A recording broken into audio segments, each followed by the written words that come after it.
2025년 9월 22일 현재 우리 사회에서 강조되는 주요 건강 정보는 크게 4가지입니다. 첫째는 혈압과 혈당 관리의 중요성입니다. 질병관리청은 이달의 건강 정보를 통해 혈압과 혈당이 높은 사람들은 지금부터라도 꾸준히 관리해야 한다고 당부했습니다. 고혈압, 당뇨병, 이상지질혈증은 심내혈관 질환의 주요 위험 요인이며 조기 진단과 생활습관 개선을 통해 충분히 예방할 수 있습니다. 실제로 규칙적인 식사와 운동, 체중 조절, 그리고 정기적인 검진만으로도 심각한 합병증을 막을 수 있다는 연구 결과가 반복적으로 확인되고 있습니다. 40대 이후 중장년층에게는 특히 혈압과 혈당 관리가 삶의 질과 직결되는 문제입니다. 단순한 숫자의 문제가 아니라 뇌졸중이나 심근경색 같은 치명적인 질환으로 이어질 수 있기 때문입니다. 둘째는 코로나19 확산세입니다. 질병관리청 발표에 따르면 코로나19는 11주 연속 증가세를 이어가고 있습니다. 사회적 이동량이 늘어나면서 감염 위험이 높아지고 있고, 특히 고령자나 기저질환자 같은 고위험군은 더욱 주의가 필요합니다. 마스크 착용, 손 씻기, 실내 환기라는 기본 수칙은 팬데믹 이후 약화된 경향이 있지만 여전히 감염 예방에 가장 효과적인 방법으로 꼽힙니다. 단순히 개인의 안전을 위한 것이 아니라 가족과 사회 전체를 지키는 행동이라는 점에서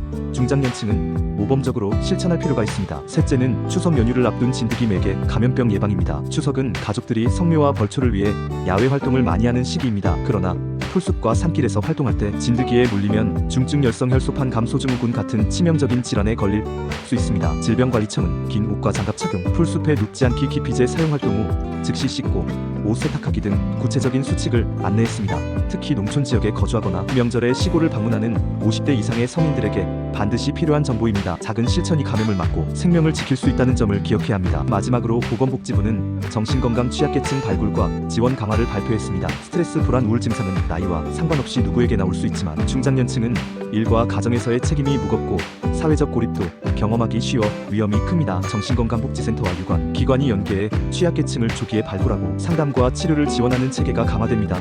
이는 단순한 의료 서비스 제공을 넘어 사회적 안전망을 확대하는 의미가 있습니다. 마음의 건강을 돌보는 것은 신체적 건강관리만큼이나 중요한 과제이며 예방적 개입이 효과적입니다. 오늘의 4가지 소식은 결국 하나의 메시지를 공유합니다. 바로 예방과 관리입니다.